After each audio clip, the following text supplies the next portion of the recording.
She didn't raise her voice when the beer hit her table, didn't flinch when the amber liquid arced through the dim bar light and splashed across her fries, didn't even glance up when the laughter started loud and careless from the group of Marines 3 tables over. Commander Elena Graves just set down her water glass, picked up a napkin, and began dabbing at the spill with the kind of methodical precision that comes from years of controlling exactly what the world gets to see. Because the woman in the corner booth wasn't there to drink. She wasn't there to socialize. She was there to observe. And the 4 men who just made her their joke had no idea they were being evaluated by the one person who would decide whether they ever wore the patch that mattered. But before we show you how their 72 hours unraveled, how a bar incident became a masterclass in leadership, and how 4 cocky Marines learned that respect isn't demanded, it's demonstrated. Drop a comment telling us where you're watching from. Tap that like button, hit subscribe, and make sure notifications are on. Because sometimes the most dangerous commander in the room is the one who lets you keep talking. The lights inside Anchor Point Tavern always ran a little too dim, like the place had made peace with being forgotten by everyone except the people who needed it. It sat just off Route 76 outside Naval Station San Diego, wedged between a tire shop that closed at 5 and a pawnbroker who never seemed to open at all.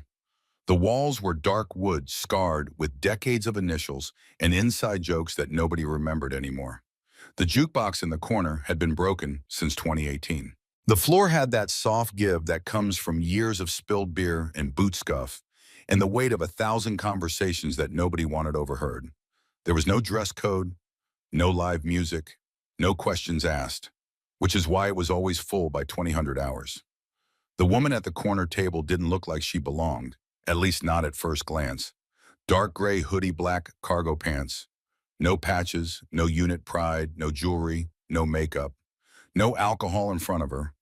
Just water with a lemon wedge and a basket of fries she hadn't touched in 20 minutes. She sat with her back to the wall, not to the door. A subtle distinction most people missed. The kind of choice that separates those who've been trained from those who've been tested. The bartender, a man named Ray Colton, passed by without fanfare and placed a fresh glass of ice water on her table. No smile, no small talk, just a nod. She returned it.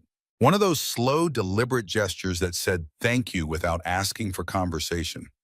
Ray was 62, gray-beard forearms still thick from a career that had ended 15 years ago, but never really left him.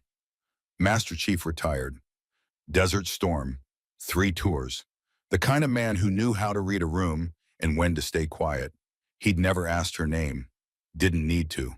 Something about the way she moved straight, backed, without stiffness, hands loose but never idle, gaze still but never passive, told him everything he needed to know. She wasn't known by name here, not by most.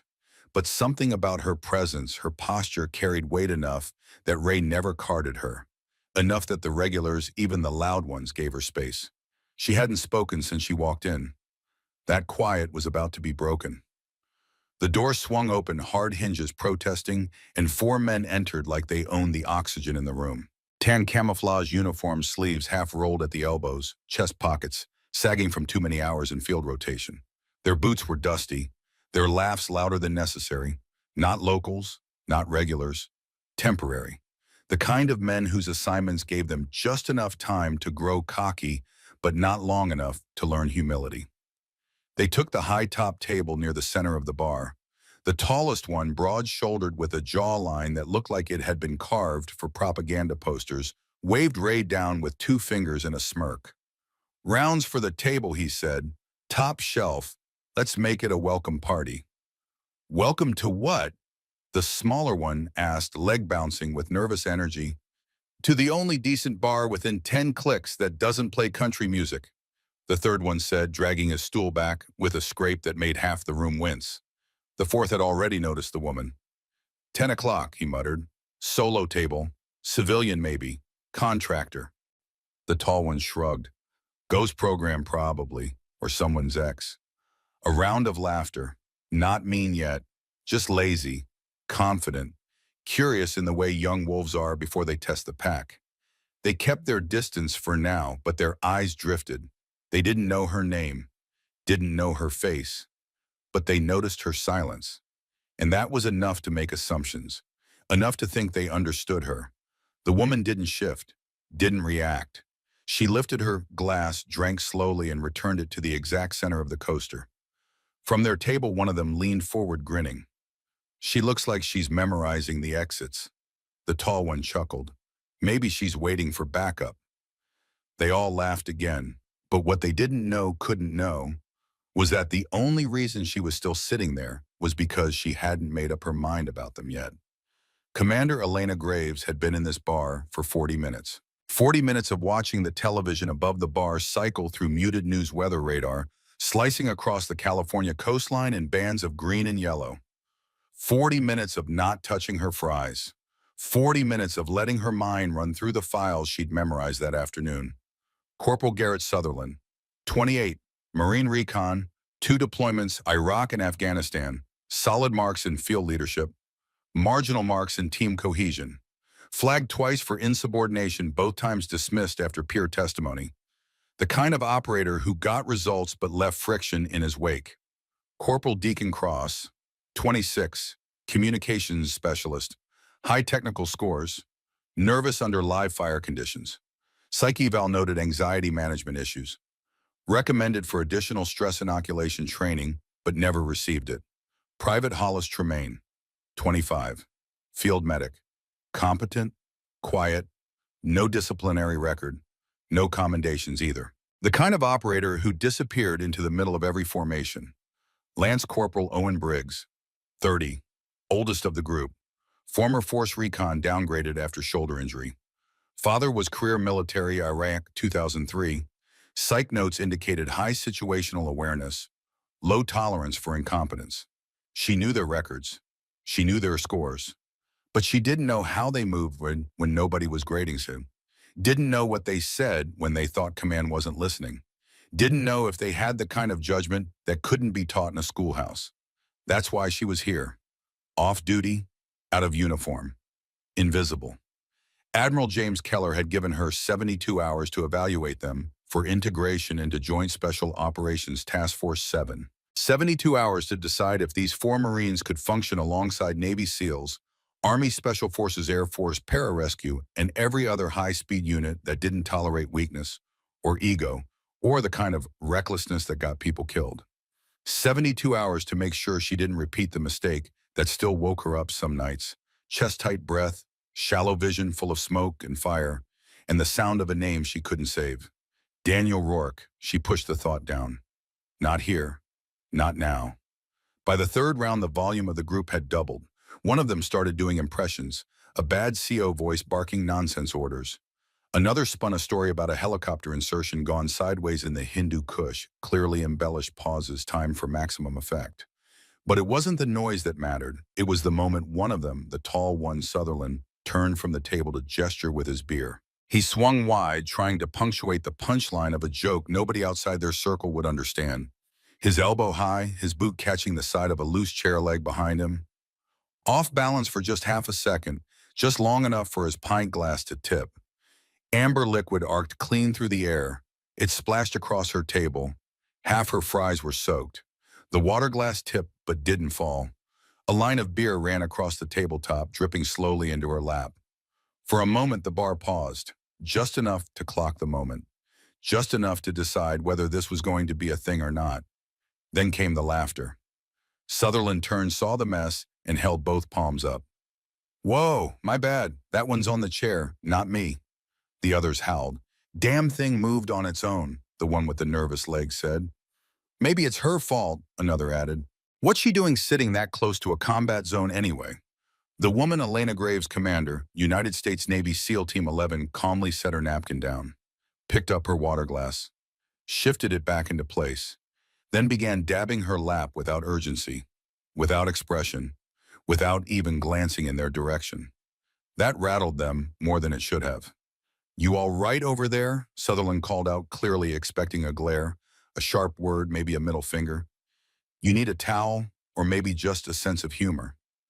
Ray appeared from behind the bar, silent as always, and handed her a fresh napkin, a dry glass of water. "Appreciate it," she said quietly. Her voice was low, clear, measured. That was the first time any of them had heard it. "You're not gonna throw that one back at us," the twitchy one Cross asked, half laughing. She looked at him. One clean glance, no heat, no challenge. Then back to the napkin, no words. That's when the tone shifted. They didn't say it aloud, not yet. But the absence of drama, the lack of fury or embarrassment started to itch under their skin. The way she wiped her hands. The way she reorganized the table, precise, deliberate, like this had happened before. Like she was giving them rope. It didn't land the way they thought it would. "Maybe she's just uptight," one muttered. "She's probably writing a Yelp review in her head right now," said another. "0 stars. Marine's too rowdy." That got a chuckle. But the woman didn't move, didn't speak again. She just shifted her chair slightly back, not away from them, but to an angle that opened her field of view. Then she exhaled, once barely audible, and went back to watching the radar on the television, as if their storm hadn't even made landfall. Elena Graves had learned a long time ago that silence was a weapon, not the kind that killed, the kind that made people kill themselves. Give a man enough quiet, and he'll fill it with exactly the truth you need to hear. She was counting. Sutherland, the loud one, had hesitated for 2 full seconds before calling out to her. That hesitation meant doubt, meant he knew on some level that he'd crossed a line, but didn't want to admit it in front of his team. Cross, the twitchy one, had laughed the loudest. Overcompensation. Insecurity. The kind of operator who needed external validation to feel like he belonged. Tremaine, the quiet one, hadn't laughed at all. Just watched. No judgment either way. A follower. Useful in the right structure, dangerous in the wrong one. And Briggs, the older one. He'd glanced at her twice, not with amusement, with assessment. He was reading the room, reading her. That made him either the smartest or the most dangerous. She filed it all away. By the 4th round, the table had started orbiting her like flies too bored to stay still. Not direct, not obvious. Just enough to keep her in their periphery, to see if the next provocation might tip her into something reactive. She remained still. They didn't like that. It was Cross who stood first. He did it casually, carrying his fresh drink with theatrical care, like he was trying not to spill it again, grinning at his friends as he meandered toward her side of the bar. "Truce drink," he offered, holding it out. She didn't look up. He held the glass a little higher, looming just near her elbow. "Least I can do after nearly drowning your fries." She glanced at the glass. It was sweating already. A small droplet traced down the side, pooling on her coaster. "No thank you," she said. Not rude, not defensive, just final. He set the glass down anyway, right on the edge of her table. And when she didn't touch it, didn't even flinch, he leaned closer. "You're kind of a mystery, you know that?" From behind him, Sutherland called out. "Careful, Cross. She might be CIA. Could be profiling all of us right now." "Could be," Cross said, grinning wider. "I always thought I had good bone structure for a file photo." Then casually, far too casually, he bumped the drink forward. It tipped. Not violently, not obviously, just enough to send a slow wash of whiskey across her table. Over the napkin she just folded, pooling at the edge before dripping off and soaking the cuff of her sleeve. The table roared with laughter. She still didn't react, just stared at the spreading stain like it was the most unoriginal thing she'd seen all day. Ray froze behind the bar. You could feel him weighing the moment. How far to step in without making it worse? She calmly stood. Her chair didn't scrape. She moved it with control. Not retreat, took 2 steps sideways, lifted the edge of her jacket to shake off the moisture, then turned not to them but to the other side of the bar. There was an open 2-top near the wall. She crossed the floor and sat down, this time with her back to the room. But before she did, she said it. Just one sentence, over her shoulder. Soft, even. "You should have spilled the first drink better. This one made it too obvious." The laughter stopped. Cross blinked. "What?" She didn't repeat it, didn't need to. At the table, Sutherland leaned in. "Wait, what did she just say?" "Something about the first drink," Cross muttered, suddenly less confident. "No," said the quietest of them, Briggs. His brows knit together. "She said we made it obvious."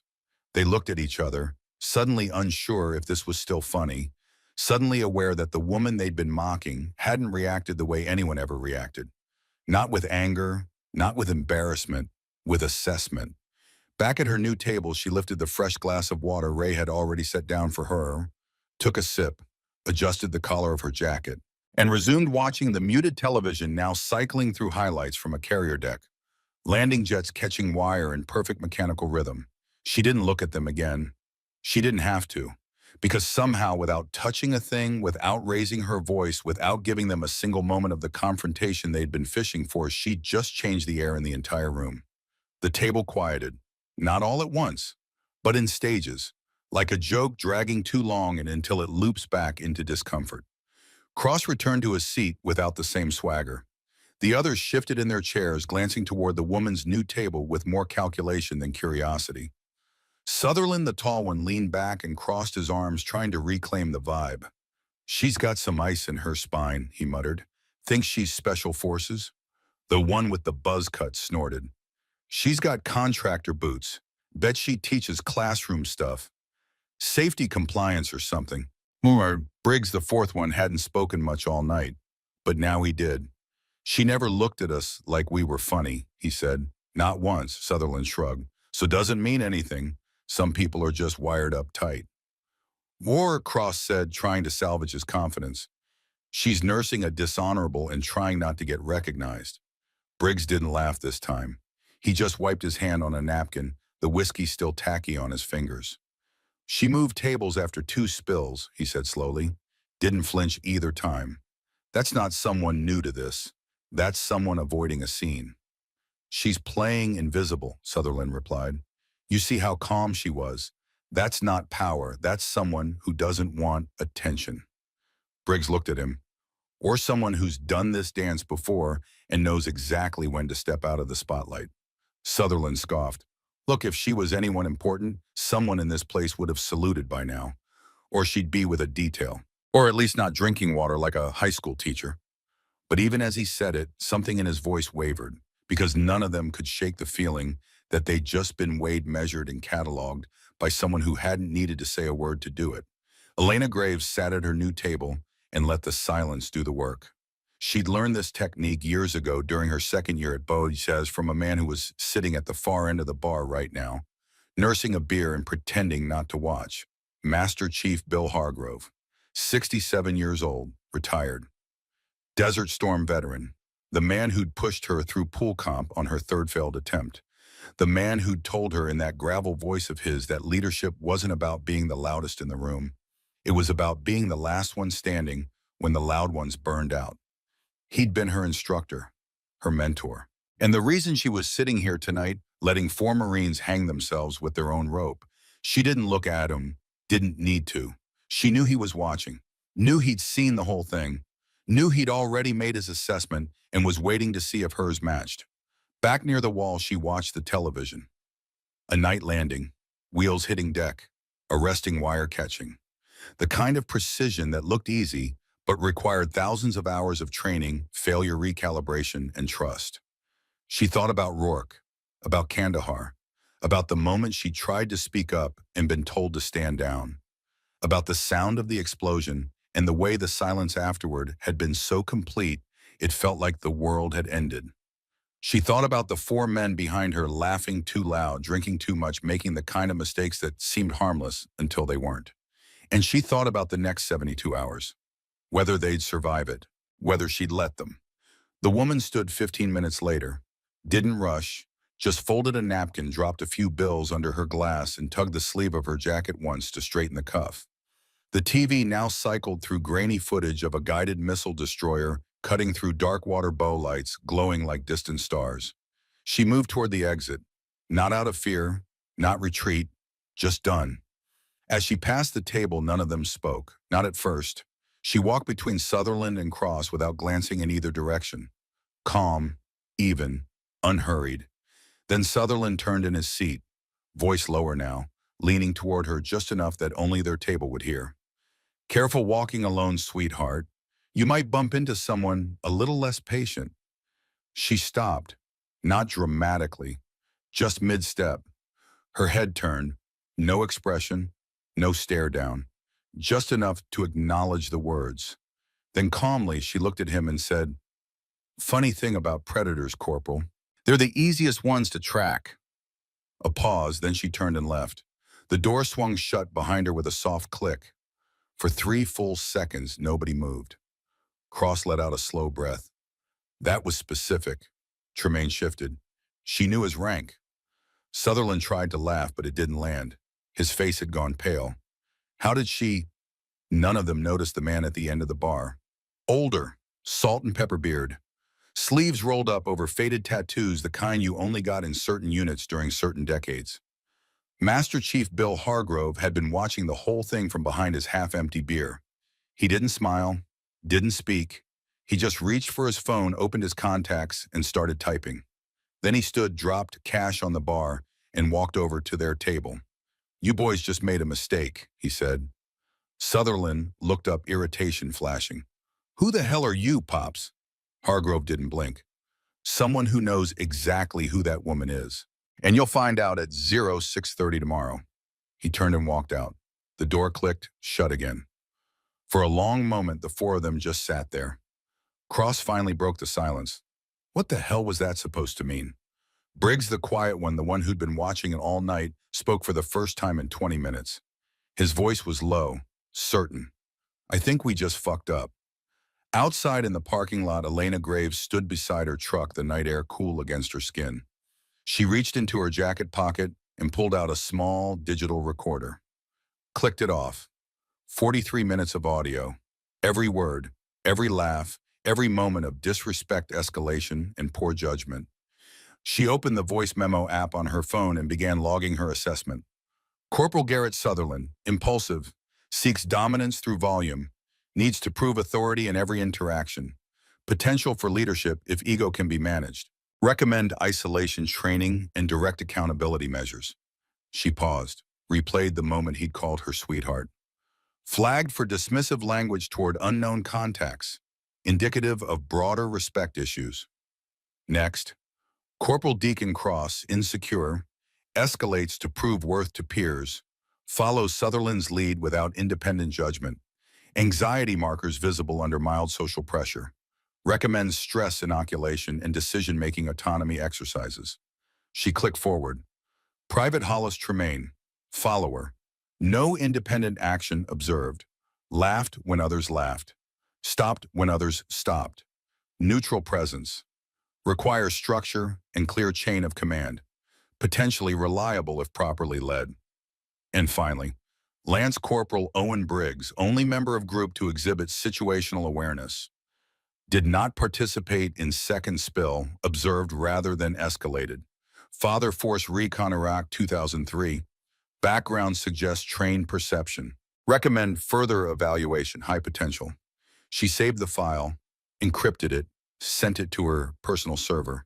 Then she stood there for a moment looking back at the bar, the lights inside warm and hazy through the windows, the sound of laughter muffled but persistent.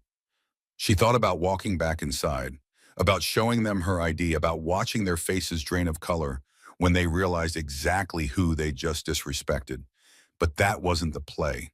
The play was patience. The play was 72 hours. The play was watching them unravel under the weight of their own choices in front of the entire base, in front of their peers, in front of the one person whose evaluation would follow them for the rest of their careers. She climbed into her truck, started the engine, and drove back toward the base. Tomorrow morning, 0630 Joint Operations Briefing Room, they'd find out who she was, and by tomorrow night, they'd understand what it cost them. At 0600 hours, the admin wing of Naval Station San Diego buzzed with the kind of quiet efficiency that only military installations ever managed. Everything smelled like strong coffee and burnt toner. Overhead lights hummed softly. Steel doors clicked shut with just enough pressure to remind people where they were. Down the far hallway behind a frosted glass door marked Joint Operations Integration Office clearance required. Commander Elena Graves sat at her desk reviewing the finalized rotation schedule. She was in uniform now, crisp, pressed. The single gold trident above her left chest pocket caught the fluorescent light. The rectangular black patch on her left shoulder, no text, just an embedded RFID strip, opened every secure door on the installation. And the tablet in her hand carried the names of 56 personnel assigned to Task Force 7, 4 SEAL platoons, Marine Recon elements, EOD techs, cyber ops liaison, and one four-man inter-unit attachment team that she'd been personally assigned to evaluate. A quiet knock came from the door. "Ma'am," said a petty officer stepping in with a folder. "Admin confirms the Marine attachment team arrived last night. Their eval cycle starts today." Graves took the file without looking up. She already knew what it said. Corporal Garrett Sutherland, Corporal Deacon Cross, Lance Corporal Owen Briggs, Private Hollis Tremaine. She nodded once. No visible reaction. The petty officer hesitated. "Problem, ma'am." Graves signed the last line of the schedule with a stylus. "Not yet." She handed the tablet back, closed the folder, and stood. Posture precise, not stiff. There was no urgency in the way she moved. No hint of escalation, just method. "Confirm their unit lead knows they'll be participating in the joint readiness brief this afternoon." "Yes, ma'am. They're scheduled to be present at 0630. "Good." Graves picked up her cover from the desk. "Make sure the seating is staggered. I don't want them all together." The petty officer blinked, then nodded. "Understood, ma'am." Graves exited the room without further comment. In the hallway, two instructors paused their conversation as she passed. One of them, a logistics officer, murmured, "That's Commander Graves, right?" "Yeah," the other replied, voice low. "Took over integration oversight after Lieutenant Marquez rotated out. She's a SEAL, command qualified. 3 tours, signals and extraction ops. No media record, no public bio. Ghost file." The first one whistled softly. "She doesn't look like command." "That's the point." Graves moved past them without acknowledgement. Down the corridor, past the wall of file cabinets, through the outer prep room. She paused beside the large glass panel overlooking the operations bay below. Marines ran ladder drills. SEALs cycled through room-clearing rotations. Sweat, commands, timing, all visible from where she stood. Her reflection stared back at her through the glass. "Civilian last night, commander today." She watched them for a long moment, eyes narrowing slightly as she saw 4 men in tan camis pass through the far gate. Loud, confident, clueless. She didn't smile. She didn't flinch. She just folded the schedule, slid it into her pocket, and turned toward the briefing room. It was time. The readiness briefing room wasn't built to intimidate, but it always managed to. Square, windowless, painted the exact shade of gray that made everything inside feel 1 decibel quieter. The long table stretched from one end to the other, surrounded by 2 rows of chairs. Front row for lead evaluators, back for operators and junior staff. A digital projector hummed quietly from the ceiling, looping a silent slideshow. Chain of command, unit objectives, 0 failure expectations. Corporal Garrett Sutherland swaggered in first, uniform not quite pressed. Boots passable, demeanor unbothered. Behind him came Cross, Tremaine, and Briggs, all wearing the same mild hangover masked as overconfidence. None of them recognized the room. None of them cared to. "Guess this is where they tell us to play nice with the Navy boys," Cross muttered, tossing his field folder onto the table like it owed him something. Tremaine smirked. "Maybe we're getting medals." Briggs didn't speak. A few SEAL candidates were already seated in the far corner. They didn't engage, just watched. One of them subtly elbowed the guy next to him and nodded toward the Marine attachment group. The second guy raised an eyebrow, whispered something.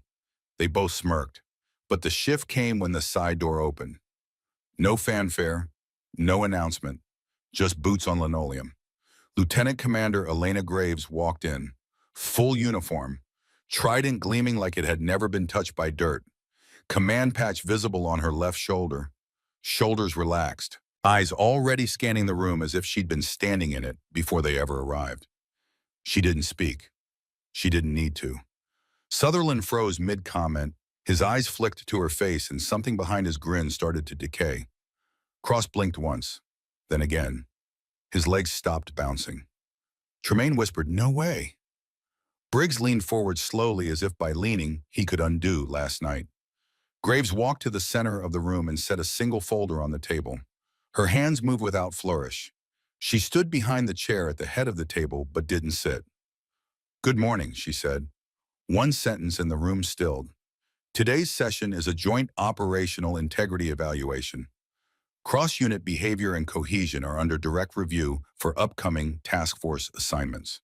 She didn't raise her voice, but the temperature dropped 10 degrees. Some of the Marines began to shift in their seats, shoulders squaring, hands coming off thighs, folders suddenly opening. Suddenly, no one laughed. Graves turned the page in her folder. You've each been assigned to temporary integrated teams. Your cohesion ratings will be submitted at the end of the week. She looked directly at Sutherland. He swallowed once. Then she glanced at Tremaine, then Cross, one by one. No emotion, no theatrics, just recognition. Like she wasn't introducing herself at all, just confirming what they already should have known. A ripple of whispers passed down the row of SEALs in the back. Someone exhaled softly and whispered, "Oh damn, that's her." No one said a word after that, and for the first time since they walked in, Corporal Garrett Sutherland sat up straight, like he couldn't quite remember how tall he was supposed to be. Graves continued without pause. The operational circuit isn't complicated. 12 stations, 4-member teams, each task pulled from real-world scenarios. Field radio calibration under noise jamming. Rapid gear reassembly blindfolded. Evac protocol drill under false fire alarm. Simulated civilian interaction with conflicting rules of engagement. She set the folder down and looked at them again. It's not designed to punish, but it punishes arrogance all the same. Her voice remained conversational, clinical, like a surgeon reading vital signs. Team 3, she said calmly. Corporal Sutherland, Corporal Cross, Lance Corporal Briggs, Private Tremaine, Station 6. They stood, slower than before. Be advised, she continued, this is a personnel prioritization drill. 3 hostiles, 2 unarmed civilians, 1 wounded ally, 5-minute window, command decisions logged on audio. Sutherland grinned, trying to summon what little bravado he had left. We've run this scenario before, ma'am. Graves glanced up, not at him, through him. Then you'll be familiar with what failure looks like. No smile, just clinical acknowledgement. The other SEALs leaned forward now, not to interfere, just to watch. The timer beeped. They started the drill. 2 minutes and Cross misidentified the wounded ally and flagged him as hostile. Tremaine hesitated, then overcorrected, neutralizing one of the civilians with a training rifle. Sutherland began arguing mid-scenario, voice rising, trying to override Cross's call. Briggs tried to regroup them, but his voice cracked under the pressure of Sutherland's volume. 4 minutes in, the alarm buzzed. Graves clicked her pen. Failure, she said. Ma'am, we had conflicting data on the civilian, Sutherland began. She cut him off without looking up. You had conflicting ego. The room went still. She stepped forward, picked up their evaluation sheet, and handed it to a nearby instructor, then turned to the rest of the room. We will repeat the same drill at 15:30 hours. Those who pass the first time will rotate to instruction. Those who failed will observe from the wall. Cross opened his mouth, but said nothing. Graves met his eye. Speak, Corporal, he faltered. It's just I didn't realize civilians were tracking our movement from last night. A few SEALs stiffened. Graves didn't blink. Neither did I. Good thing I wasn't a civilian. The line hit like a rifle crack. The silence after was longer than the sentence itself. Then she moved on, issuing new assignments. The exercise continued, but something had shifted. In the next hour, no one joked. No one shouted across the room.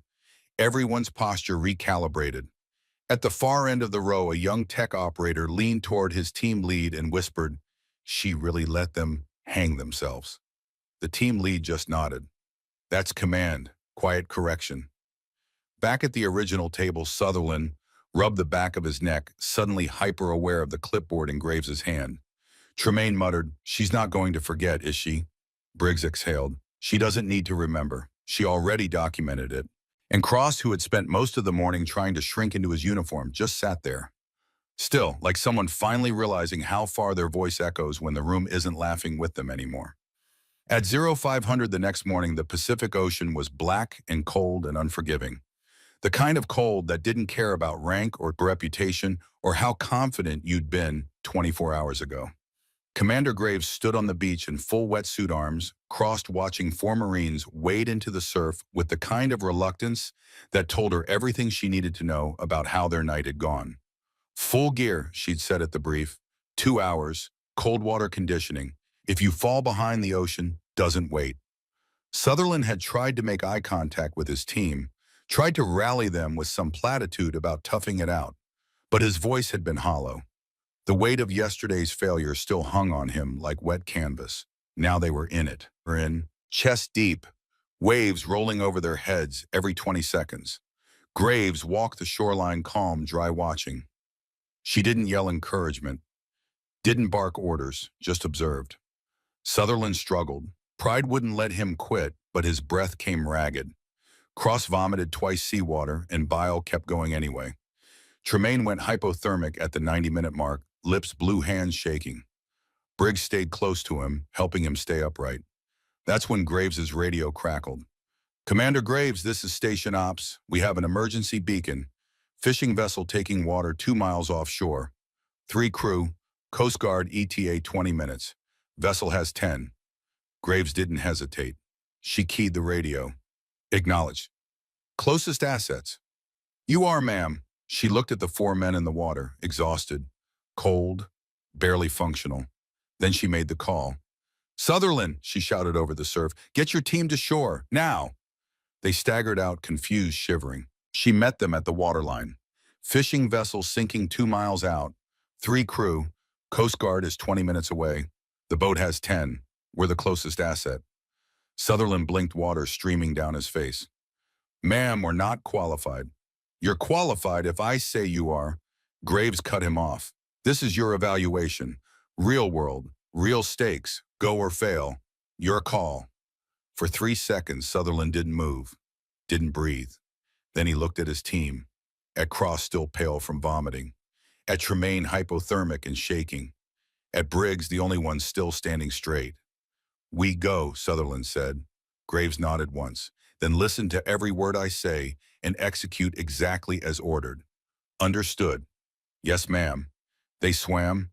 Graves commanded from the support boat, voice steady over the radio, directing their approach. Sutherland followed her orders to the letter.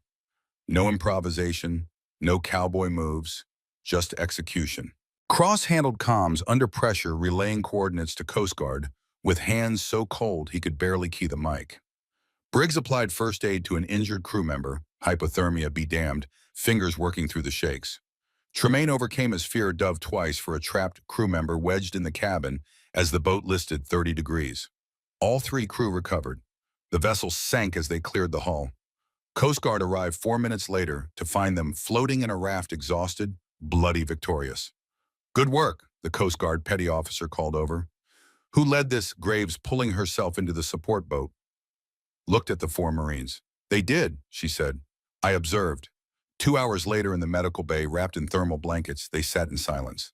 Sutherland had a gash above his eye from a piece of debris. Cross's hands were bandaged from rope burn. Tremaine was on a saline drip for dehydration. Briggs looked like he'd aged 5 years. Graves walked in, still in her wetsuit, hair tied back, face calm. "Why did you trust us?" Sutherland asked. His voice was quiet now, different. Graves considered him for a long moment. "I didn't," she said. "I trusted myself to pull you out if you failed." Cross looked up. "That's the first time someone's believed we could do something." "Belief isn't free," Graves replied. "You earned it today." There was a pause, then Sutherland asked the question he had been holding since last night. "Ma'am, how do you stay that calm even when everything's on fire?" Graves pulled up a chair, sat down. For the first time since they'd met her, she looked almost human, almost tired. "I'll tell you," she said, "tonight. All of you, off the record." At 1900 hours, she took them to the memorial wall, a long corridor in the East Wing, names etched in black granite, faces in photographs, dates, units, some with medals pinned beside them, some with flowers still fresh. She stopped in front of one name, Petty Officer Daniel Rourke, SEAL Team 11, KIA Kandahar 2011. "My swim buddy," Graves said. "Bud's Class 301, killed 14 years ago." The 4 Marines stood silent.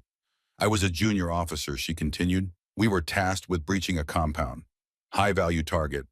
I recommended a different breach point. Saw the terrain, saw the approach, knew the enemy would expect frontal assault. She paused, touched the photograph. Rourke smiling in his dress uniform. Young, confident. Senior SEAL commander overruled me, told me to leave tactics to those with experience. Said, and I quote, "Sweetheart, you worry about comms. Let the men handle the breach." Sutherland's jaw tightened. His plan was exactly what the enemy expected, Graves said. Frontal assault, no surprises. IED triggered the moment we entered. Rourke was on point. He died instantly. She turned to look at them. I was calm that day too. Too calm. Too afraid to push back harder. Too worried about proving I deserved to be there. And it cost him his life. Cross-spoke voice barely above a whisper. That's why you're so hard on us. No, Graves said. I'm hard on you because I see potential. If I didn't, I would have failed you on day one. But you need to understand something. Every decision you make in the field, every moment you let ego override judgment, every time you think the rules don't apply to you, you're not just risking yourself. You're risking the person next to you, the person who trusted you, the person whose family will get a folded flag because you needed to feel important. She let that sit. Then footsteps echoed down the corridor. Master Chief Bill Hargrove appeared. Older, gray, weathered. He wore a leather jacket over a faded Navy t-shirt. His eyes scanned the four Marines, then settled on Graves. Commander, but he said. Master Chief, Graves replied. Didn't expect to see my methodology in action. Yeah, still teaching by observation, Graves said. Hargrove smiled, slight, warm. Just watching my best student work. He turned to the Marines. You boys have no idea what kind of officer is standing in front of you. Sutherland straightened. Sir, we're starting to understand. Hargrove stepped closer to the memorial wall, looked at Rourke's name. I knew him, he said. Good kid, Fichet's, smart, died because someone didn't listen to the smartest person in the room. He looked at Graves. She's the only BUDS instructor who made me reconsider women in special operations. Not because she was good for a woman, because she was better than most men. He reached into his jacket and pulled out something small, a trident pin, old, scratched, the gold worn down to brass in places. Wore this through Desert Storm, Hargrove said. 91, ground offensive into Kuwait, nasty business. He looked at the Marines. Had a female intel officer tell me our attack route was compromised. I ignored her, figured she hadn't been in field combat. What did she know? He paused. Lost 2 men that night. Good men. She was right. I was loud, and loud got people killed. He handed the pin to Graves. Brought me home from Iraq. Rourke would want them to have a chance. Graves took it, closed her hand around it, nodded once. Hargrove turned and walked back down the corridor without another word. The 4 Marines stood there, silent, the weight of the conversation settling over them like a physical thing. Finally, Sutherland spoke. Ma'am, I need to tell you something. Graves looked at him. I'm going through a divorce, he said. Custody battle. My daughter's 8. She thinks I'm a hero. I've been trying so hard to prove I deserve that I forgot what it actually means. I've been loud because I'm afraid someone will see I'm empty. Graves's expression softened, just barely. Your daughter doesn't need a hero, Corporal. She needs a father who knows when to follow orders. That's real strength. Sutherland's jaw worked, emotions threatening to crack the surface. I don't know if I can change. You already did, Graves said. You asked for help. That's command. At 0400 the next morning, the final evolution began. The compound mock-up on the north side of base. 2-story structure. 12 rooms, hidden corners, simulated IEDs, live fire authorized with training rounds. The scenario, high-value target extraction. 12 hostiles. 4 hostages, 45-minute window before enemy reinforcements arrived. But Commander Graves had added a complication. Halfway through the brief, she stopped, looked at them. New intelligence. One of the 4 hostages is an enemy agent. Deep cover, bad intel on which one. You have to decide. Extract all 4 and risk the agent escaping, or leave one behind and risk leaving an innocent. The room went silent. Sutherland looked at his team. This was it. The test. The moment that would define whether they passed or failed, whether they deployed or went home.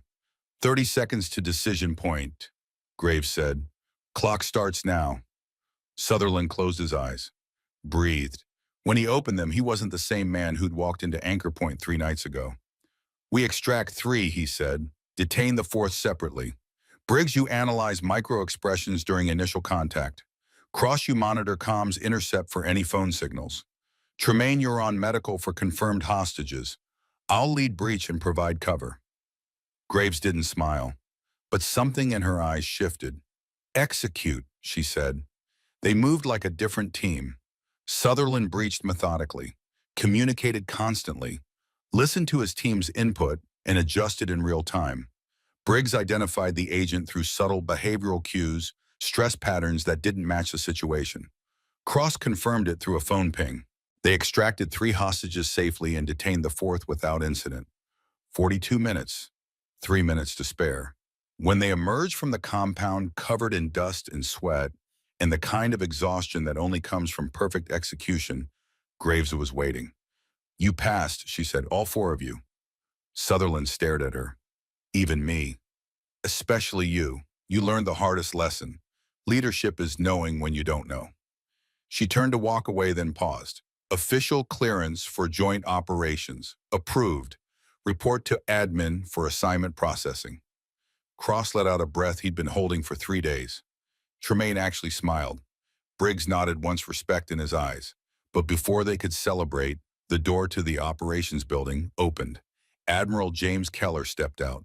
59, gray at the temples, 3 stars on his collar. The kind of officer who didn't appear unless something significant was happening. Commander Graves, he said, we have a situation. Graves straightened. Sir? Keller handed her a tablet. Intel from Syria. American journalist captured by militia forces. 72-hour window before execution video. Requires immediate 4-man team plus SEAL command. He looked at the 4 Marines, still covered in dust, still breathing hard. You 4, he said, plus Commander Graves. Wheels up in 6 hours. Sutherland blinked. Sir, we just qualified today. Graves turned to him. You're ready. Question is, do you trust that? Sutherland looked at his team. At Cross, who'd overcome panic. At Tremaine, who'd found courage. At Briggs, who'd been steady the whole time. Then he looked at Graves, the woman they disrespected. The woman who'd broken them down and built them back. The woman who'd given them a chance when she could have destroyed them. We trust you, ma'am, he said. Graves held his gaze for a long moment, then nodded once. Good. Gear up. Briefing in 30 minutes. This isn't training anymore. The gear room smelled like gun oil and cordite and the kind of nervous sweat that comes before real missions. Sutherland checked his rifle for the 3rd time. Cross-tested his radio encryption. Tremaine inventoried medical supplies with shaking hands. Briggs was already packed, calm, waiting. Graves entered. She was in full combat kit now. Plate carrier, sidearm, rifle. The trident on her chest seemed heavier somehow, more real. Objective, she said without preamble. Infiltrate compound. Secure American journalist. Extract without engagement if possible. Engagement authorized if necessary. Enemy force estimated at 30 plus. Intel suggests they're experienced. She pulled up a map on the tablet. Insertion via halo jump. Night ops, 8 kilometers to target. You'll move on foot. Briggs, you're on overwatch. Sniper position here. She pointed. Cross, you manage encrypted comms with Tactical Operations Center. Tremaine, you're on medical for the journalist. Sutherland, you breach with me. She looked at each of them. Timeline is 4 hours from boots on ground to exfil. Miss the window, reinforcements arrive, and we're compromised. Questions? Sutherland raised his hand. Ma'am, what if the situation changes? Then we adapt, Graves said. I'll be making tactical calls in real time. Your job is to execute without question.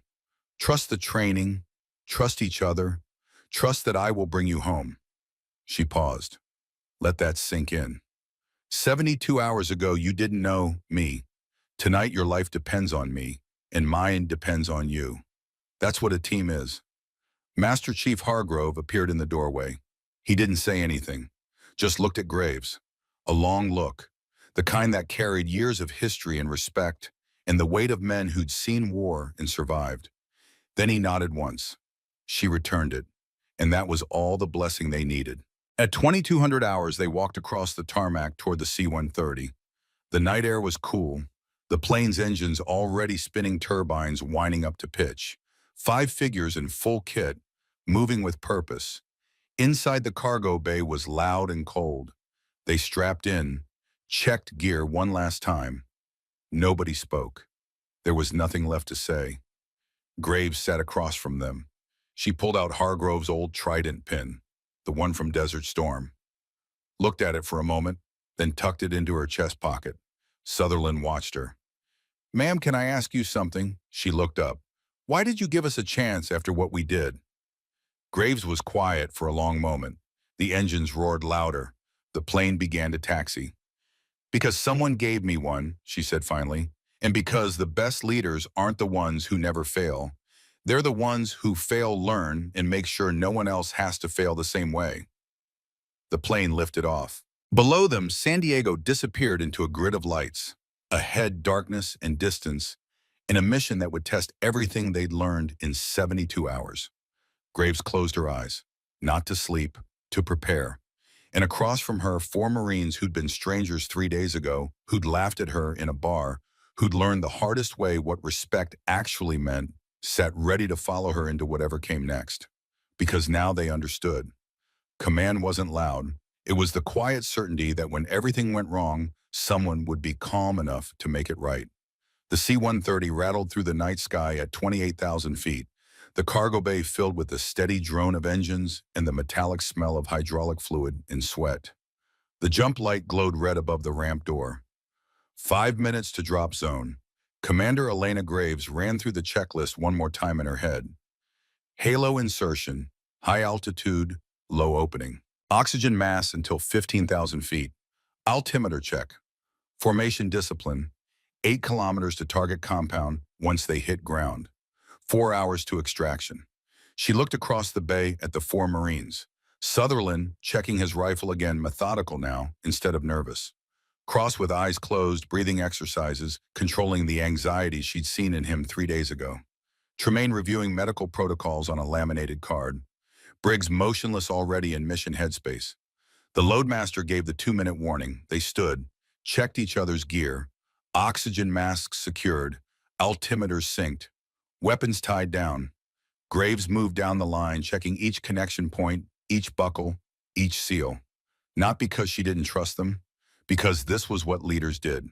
She stopped in front of Sutherland, made eye contact through the mask. He nodded once. She returned it. The ramp began to lower. The roar of wind filled the bay. The jump light turned green. Graves went first, stepped into the black void, felt the immediate pull of gravity and wind. Then she was falling, arms out stabilizing, watching her altimeter count down. Around her, 4 shapes followed in perfect formation. 15,000 feet, oxygen masks off. 10,000 feet, still falling. 5,000 feet, pull. The parachute deployed with a hard jerk. Silence except for wind. She looked up, checked her canopy. Good. Looked around. 4 other canopies spread across the darkness. All good. She keyed her radio. Comms check. Sutherland, good. Cross, good. Briggs, good. Tremaine, good. They descended through the cold Syrian night. Below the desert stretched endless and dark. No lights, no civilization. Just rocks and scrub and the kind of emptiness that swallowed sound. Graves hit ground first, rolled, came up scanning. The others landed within 30 seconds. Perfect interval. They collapsed their chutes, cached them under rocks, and formed up. She pulled out the GPS. 8 clicks northeast. Briggs, you're on point for the first 2. Sutherland, you take over at the halfway mark. Cross-monitor radio frequencies. Any chatter I want to know immediately. Tremaine, stay in the middle of formation. Move quiet, move fast. We have 3 hours, 40 minutes to target. They moved. The desert at night was a different kind of hostile. Cold instead of hot. Silent instead of windblown. Every footstep on loose rocks sounded like a gunshot in Graves's ears. But they kept pace. Sutherland had learned discipline. He didn't rush. Didn't push. Just maintained steady progress. 2 clicks and Cross whispered over the radio. Multiple radio frequencies active. Enemy comms. Grid bearing 035. Estimate 1 click northeast. Graves raised her fist. They stopped. She pulled out the tablet, overlaid the intel map with Cross's bearing. Patrol, she said quietly. Not supposed to be here according to intel. We hold position. Let them pass. Briggs, eyes on. Briggs moved forward low, setting up on a small rise, his sniper rifle already tracking. Through the night vision scope, he could see them. 4 men, AK-47s, moving lazy, not expecting contact. 4 hostiles, Briggs whispered, passing south, 200 meters, were clear in 90 seconds. They waited, breathing controlled, no movement. The patrol passed, faded into darkness. Clear, Briggs confirmed. They moved again. 4 clicks and halfway point. Sutherland took point. Graves watched him navigate the terrain. He was thinking now, reading the ground, choosing routes that offered cover. When they crossed an open stretch, he sent them across in pairs covering each other. Textbook. She didn't say anything. Didn't need to. He was doing it right. 6 clicks in, they hit the ridge overlooking the target compound. Graves pulled them into a depression in the rock. They set up observation. Briggs assembled his rifle. Cross deployed the directional antenna for signal intercept. Tremaine checked medical gear. Sutherland covered their 6. Graves glassed the compound through thermal optics. The intel had been wrong. I count 23 thermal signatures, she said quietly. Intel said 12. Main building east side. That's where they're holding the journalist. But we've got a problem. Sutherland moved beside her, looked through his own scope. The compound was bigger than briefed. More buildings, more guards. And the building where the journalist was held had only one entrance. A fatal funnel. The kind of approach that got people killed. What's the call, ma'am? Sutherland asked. Graves studied the layout, ran through options. Every tactical approach she knew. Nothing clean, nothing easy. Then she saw it. The far building. Smaller. Separated from the main compound by 30 meters. Thermal showed 2 signatures inside. Cross, she said. Intercept on that building. Far west. What are they saying? Cross adjusted his equipment. Listened. His face went tight. Ma'am, that's where they're holding the HVT. High-value target, ISIS regional commander. Not in the original intel. Grace felt the mission shift under her feet. They'd come for one objective. Now there were 2. The journalist low risk, but critical for humanitarian reasons. The commander high risk, but strategic value that could save dozens of lives down the line. Split the team and risk both objectives. Go for one and miss the other. 4-hour window, Tremaine said quietly. We don't have time for both. Graves looked at the compound again. Calculated angles, timing, risk. Then she did something she'd learned from Hargrove years ago.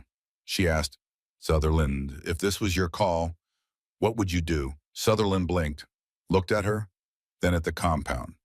Ma'am, doctrine says primary objective only. Extract the journalist. That's doctrine, Graves said. What does your judgment say? Sutherland was quiet for 10 seconds. Then he spoke, voice steady. We split. Briggs and Tremaine extract the journalist. Fast and quiet. You, me, and Cross go for the commander. 2-minute window. Simultaneous breach. If we time it right, the confusion works for both teams. Graves watched him. That's not in any manual. No, ma'am, Sutherland said, but you taught us to adapt. She smiled, small, brief. Execute your plan, Corporal. Sutherland's eyes widened slightly. Then he understood. She was giving him tactical command, testing whether 3 days of training had built a leader or just taught obedience. Briggs Tremaine, Sutherland said, voice calm but carrying authority. You extract the journalist. Approach from the south wall. Minimal exposure. Or you have 4 minutes from breach to exfil point Alpha. Medical eval on site, stabilize for movement, then go. No heroics. Briggs nodded. Understood. Commander Cross with me. We breach the west building. Fast and loud to draw attention away from Briggs. Capture the HVT, flex cuff, and hood. Cross, you maintain comms with Tactical Ops Center. Get confirmation on HVT identity. Commander, you're on my 6. He looked at Graves. Permission to lead, ma'am. Granted, she said. I'll be right behind you. They moved into position. Briggs and Tremaine split off, disappearing into the darkness. Graves, Sutherland, and Cross approached the west building. Low, quiet, weapons up. 60 meters out. 50. 40. Cross whispered, radio chatter increasing. They're changing guard shift. 20 seconds. 30 meters. Sutherland raised his fist. They stopped. Waited. The guards moved. Shift change created a gap. 10 seconds of no coverage on the west approach. Now, Sutherland said. They moved fast, closed the distance, reached the wall. Sutherland checked the door, locked but simple. He pulled a breaching charge, small, quiet, set it, looked at Graves. She nodded. He triggered it. The door blew inward with a sharp crack. Sutherland was through before the smoke cleared. Graves followed. Cross behind her. 2 hostiles inside. One reached for his weapon. Graves put 2 rounds center mass. Training rounds in drill. Live rounds now, he dropped. The second hostile raised his hands. Sutherland controlled him, pushed him to the floor. The third man in the room was different. Older. Calm. Watching them with the kind of eyes that had seen violence before and wasn't afraid of it. Cross, Graves said, confirm identity. Cross pulled out a tablet, compared the face to the intel photo. That's him, ISIS Regional Commander, designation Apex 7. Outside, gunfire erupted. The main compound had realized something was wrong. Sutherland moved fast. Flex cuffed the commander, hood over his head. On your feet, move. They exited the building into chaos. Guards running toward the main building where Briggs and Tremaine would be extracting the journalist. Exactly as planned. The confusion working for them. But then the plan fell apart. A guard rounded the corner, saw them, raised his weapon. Sutherland turned, engaged, dropped him. But the sound brought more. 3 more hostiles converging. Graves stepped in front of Sutherland. Go, get him to the exfil point. Ma'am, that's an order, Corporal. Go. Sutherland hesitated for 1 second, then grabbed the commander and ran. Cross with him. Graves faced the 3 hostiles alone. They fired. She dove behind cover concrete barrier, rounds sparking off stone. She returned fire. Controlled bursts. 1 hostile down. 2 remaining. They advanced, trying to flank. She moved. Combat rolled a new cover. Came up shooting. Second hostile dropped. The third got smart, pulled back, called for support. More gunfire from the main building. Briggs and Tremaine would be clear by now. Or dead. No way to know. Graves keyed her radio. Sutherland status. 30 seconds to exfil Alpha. HVT secure. Briggs, exfil Alpha journalist secure, wounded but stable. Relief flooded through her. Both objectives complete. Now she just had to survive. The third hostile appeared with 4 more. 5 on 1. Bad odds. She fired until her magazine ran dry.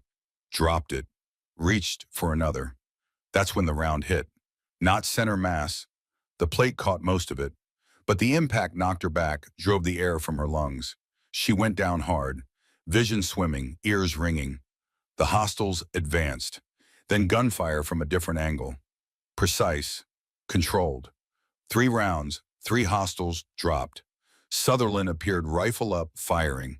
Cross behind him, covering. They'd come back. Ignored her order. Came back for her. Sutherland reached her, pulled her to her feet. Can you move, ma'am? She nodded, couldn't speak. Yet lungs still screaming. Then we move. Now. They ran. Sutherland half carrying her. Cross covering their withdrawal. Behind them, the compound erupted into full alert. Searchlights, sirens, the sound of vehicles starting. But they'd made it to the perimeter. Into the darkness. The desert swallowed them. 1 click out, they reached the exfil point. Briggs had the journalist stabilize IV, running, talking quietly to keep him conscious. Tremaine was on security. The HVT was secured to a rock-hooded silent. The helicopter came in low and fast. Black Hawk. Door guns manned. It touched down just long enough for them to load. Journalist, HVT, gear. Then up rotors, screaming bullets pinging off the fuselage as they climbed. Inside, Graves sat against the bulkhead, breathing hard, ribs on fire where the plate had caught the round. Sutherland sat across from her, covered in dust and blood, none of it his. "You came back," she said. "Yes, ma'am." "I ordered you to go." "Yes, ma'am." "You disobeyed a direct order." Sutherland met her eyes. "You taught us that leadership means getting your people home. All of them. Couldn't leave you behind." Graves stared at him, then at Cross, at Briggs and Tremaine. She wanted to be angry, should have been angry, but all she felt was pride. "That was incredibly stupid, Corporal." "Yes, ma'am," Sutherland said. "But it worked." She almost smiled. "Next time, follow orders." "Will there be a next time, ma'am?" Graves looked out the open door at the Syrian desert falling away below them. "We'll see."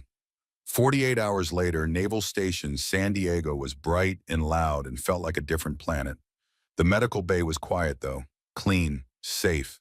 Sutherland sat with his ribs wrapped, bruised but not broken. Cross had his hands bandaged again, rope burns from securing the HVT. Tremaine was on a saline drip for dehydration. Briggs looked like he hadn't slept in 3 days, which was accurate.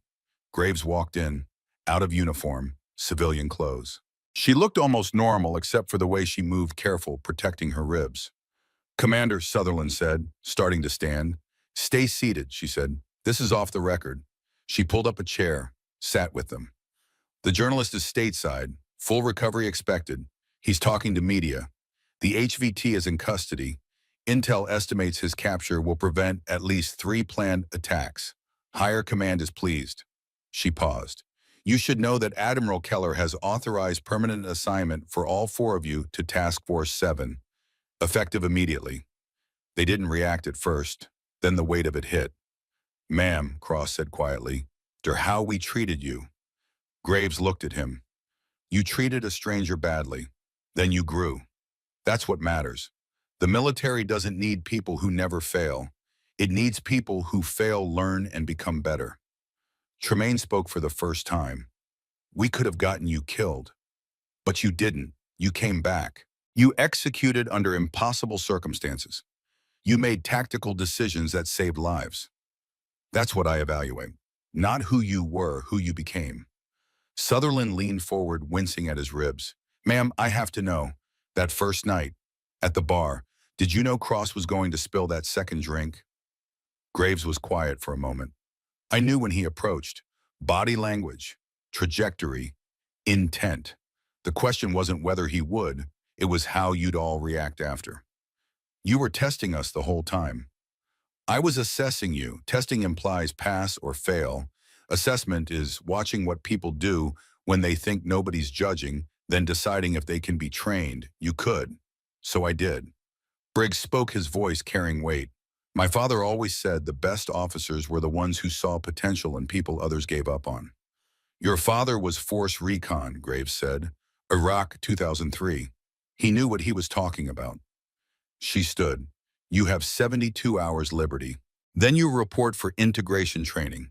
You'll be helping me train the next attachment team." "Us?" Sutherland asked. "Training others. You know what it looks like when people make the mistakes you made? You are qualified to teach them not to." She headed for the door, then paused. "One more thing. There's someone who wants to see you." Master Chief Bill Hargrove walked in. He looked at the 4 Marines, banged up and exhausted, then at Graves. "They'll do," he said simply. "Yes, Master Chief," Graves replied. "They will." Hargrove pulled something from his pocket. 4 small pins, not tridents. Those were for SEALs. These were different. Joint Special Operations Task Force Integration Badges. Rare. Earned. He handed them out. 1 to each Marine. "Wore one of these in '91, he said. Desert Storm. Means you're qualified to operate with any unit, anytime, any mission. Means command trusts your judgment. Don't make us regret it." Well, Sutherland held the pin like it was made of glass. "Sir, I don't know if we deserve this." "You don't," Hargrove said bluntly. "Yet, but you will. Commander Graves saw something in you worth the time. I trust her judgment. Now prove her right." He turned to leave, then stopped. "And boys, next time you're in a bar and you see someone sitting alone, mind your manners. You never know who you're talking to." He walked out. The 4 Marines sat in silence, holding their pins. Finally, Cross laughed. Quiet, tired. We really fucked up, didn't we? Yeah, Sutherland said. We really did. But we fixed it, Briggs added. No, Tremaine said. She fixed us. 2 months later, Anchor Point Tavern looked exactly the same. Same dim lights, same broken jukebox, same old bartender wiping the same stretch of bar. Elena Graves sat at her corner table, back to the wall, water with lemon, fresh fries. The muted television showed a news report about the rescued journalist. She wasn't mentioned. That's how she preferred it. The door opened. 4 men entered, not loud this time. Respectful. They nodded to Ray at the bar. He nodded back. Then they saw her. Sutherland approached the table. Commander, mind if we join you? Graves gestured to the empty chairs. Operational or social? Social, ma'am, if that's allowed. Sit. They did. Ordered drinks. Sutherland got water. Growth. For a few minutes they just sat. Comfortable silence. The kind that comes after shared experience. Then Cross spoke. Ma'am, I need to ask. Why didn't you destroy us after that first night? Graves set down her glass. Because destroying people is easy. Building them is command. You could have had us discharged, Tremaine said. I could have, but then I would have failed, again. Briggs understood. Rourke. Graves nodded. I let someone silence me once. It cost a good man his life. You four taught me that command isn't about being louder. It's about being certain enough that volume doesn't matter. Sutherland leaned forward. We looked him up. Read the after-action report. That wasn't your fault, ma'am.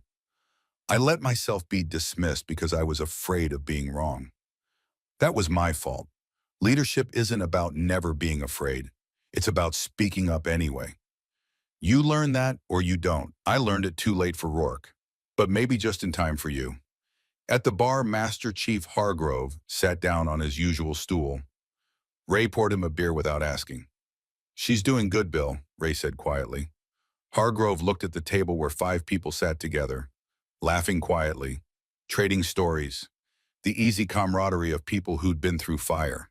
She always was, Hargrove said, just needed to believe it herself. He raised his glass toward her. She caught the motion, looked over, raised her water glass in return. Ray leaned on the bar. That's what you fought for in Desert Storm, isn't it? Next generation getting it right? That's exactly what it was for, Hargrove said. Back at the table, Graves reached into her pocket and pulled out a small box. Inside, 4 pins, different from the integration badges. These were older, personal. Hargrove gave me mine 15 years ago, in this bar, after I failed pool comp for the 3rd time but kept trying. Said it was tradition. Pass it forward when you find people worth the investment. She handed them out, small trident pins, not official, personal, the kind that meant more than any medal. You've earned these not for what you did in Syria, for what you became in 3 days, for asking the hard questions, for admitting when you were wrong, for coming back for me when you could have left.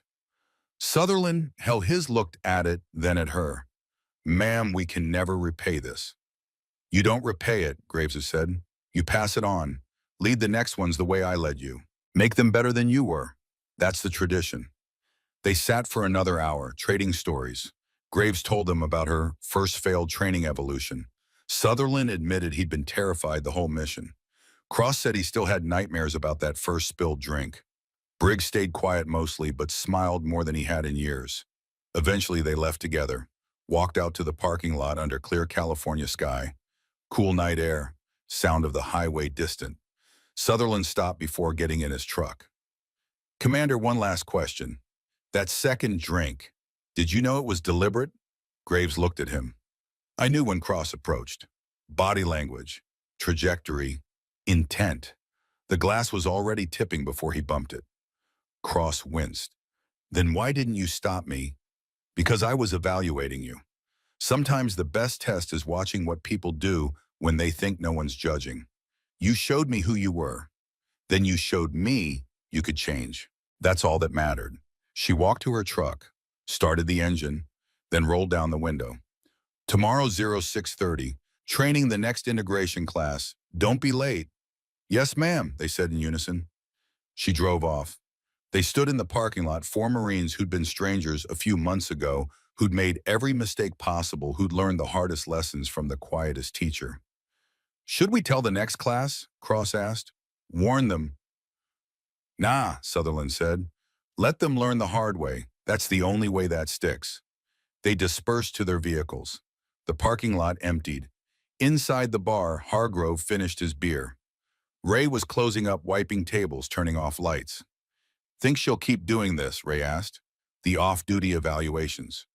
She will, Hargrove said. It's her methodology now. Learn by watching. Teach by letting them fail in small ways before they fail in ways that cost lives.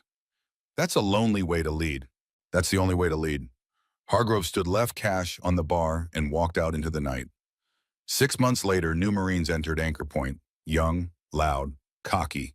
One of them gestured too widely, knocked over a drink. It splashed toward a corner table where a woman sat alone. Sutherland and Cross were at the bar, off-duty civilian clothes. They saw it happen.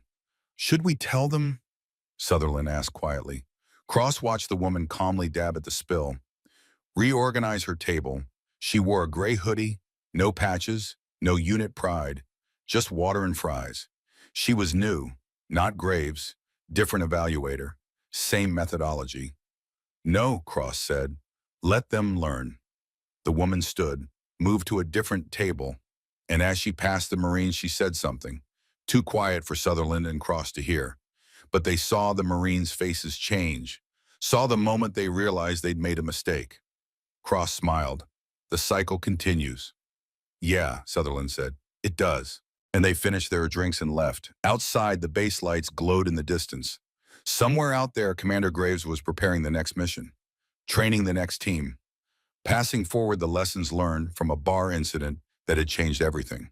And in a memorial corridor on base, under Petty Officer Daniel Rourke's name, a Navy Cross was mounted. Below it, a small brass plate. For teaching us that leadership isn't about being the loudest voice in the room, it's about being the last one standing when the loud ones fade. For showing us that second chances aren't given, they're earned. And for proving that sometimes the most dangerous person in any room is the one who lets you keep talking long enough to reveal exactly who you are. Commander Elena Graves, United States Navy, SEAL Team 11, Joint Special Operations Task Force 7. And on nights when the bar was full and the stories flowed and young operators made the same mistakes 100 others had made before them, someone would always end up at that corner table. Back to the wall, water with lemon, fries untouched. 3 years later, Commander Elena Graves stood at the same memorial wall. The names had multiplied, new faces, new losses. But Rourke's photograph remained unchanged, smiling in his dress uniform. She wasn't alone this time. Sutherland stood beside her now, a staff sergeant training his own team. Cross had made communications officer. Briggs led sniper instruction. Tremaine ran combat medicine courses. Ma'am, Sutherland said quietly, the new integration class starts tomorrow. 12 Marines. I ran the pre-assessment last night. Off duty, Graves asked. At Anchor Point, back corner table, water with lemon. She smiled, actually smiled, and 3 of them spilled drinks near my table, laughed about it. Didn't know who I was. Did you tell them?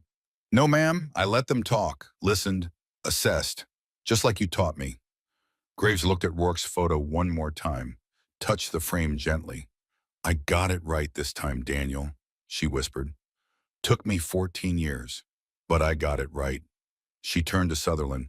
The tradition continues. Train them the way I trained you, not louder. Quieter. Let them show you who they are before you show them who you want them to become. Yes, ma'am. They walked down the corridor together. Behind them, the memorial wall stood silent.